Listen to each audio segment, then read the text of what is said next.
Djurs Sommerland is one of Denmark's biggest theme parks, with 8 coasters and a total used area without counting the parking lot of 25 hectares. It's one of Denmark's biggest theme parks, but it's about to get even bigger. The 25th of January 2023, Djurs Sommerland got the local authorities' approval to build a 450-room hotel as well as 300 camping units. If you look at the images of what area they'll be building on, you can see that there's quite a big gap between the proposed hotel/camping area and the existing park.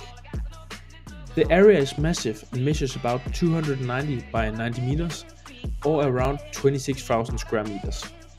And with that area, they can almost fit in any coaster they want. After a little more researching, I found out that they actually own a lot of land under the park as well, and it totals around 11 hectares. And to give you a sense of scale, the current used area of the theme park, as well without counting the parking lot, as I mentioned before, 25 hectares. So this area is nearly half the size of the existing park. Now with such a big area, what ride could they build? I mean, they could fit in multiple themed areas, but for now I'm only gonna focus on the next big roller coaster. Now there are 3 main manufacturers that they could be going for. There's Sierra, there's Mag Rides, and then there's Intamin. Sierra have built their 2 family coasters or kiddie coasters, and Mag Rides have made a powered coaster and as well as a water coaster, and then Intamin has provided the rest of the coasters with one exception from Gerstlauer. But Intamin is their favorite, or at least it looks like that.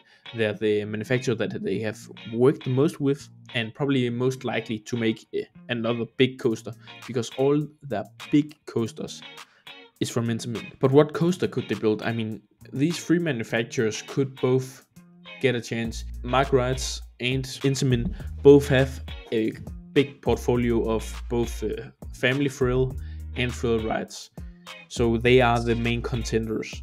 They could obviously also bring in a whole completely different manufacturer, but parks tend to work with the manufacturers that they feel safe with and that they have a good bond with. So if we really want to get in depth with what coaster could fit in at Djurs Sommerland, we would need to take a look at the existing coaster lineup and what sort of coasters they don't have, what gaps they have. So I think that there's 8 kinds of coasters that you need in a lineup for it to be complete. Let me know in the comments if you have another category that I should add for the next video. That would be nice. But I think a park needs an inverted coaster, a wooden coaster, a water coaster, a spinning coaster, a kiddie coaster, a launched coaster, an airtime focused coaster, and an inversion focused coaster. Now I see 3 main gaps here. Even though the park has 8 operating coasters, they don't have a woody, they don't have a spinning coaster, and they don't have a single coaster with any inversions. Now I have gone out and picked one coaster model from each of these 3 main manufacturers that Djurs Sommerland is working with. So there are 2 roller coasters that I think would be nice at Djurs Sommerland, and then there's one that I think would almost be like the perfect fit. It would be what I would say as the best option they could pick. It's the coaster that would fill the biggest gap and that also would bring the best ride experience, in my opinion. But yeah, let's start with the 2 others. So from Intamin, I went out and picked the prefabricated wooden coaster because, yeah, as I said, Djurs Sommerland doesn't have any wooden coasters. I don't think it would be on the scale as El Toro and Colossus. What we're looking at here is more like Balder at Liseberg, which is on the smaller scale, still a good size for a wooden coaster. It would probably be the biggest wooden coaster in Denmark and a great fit.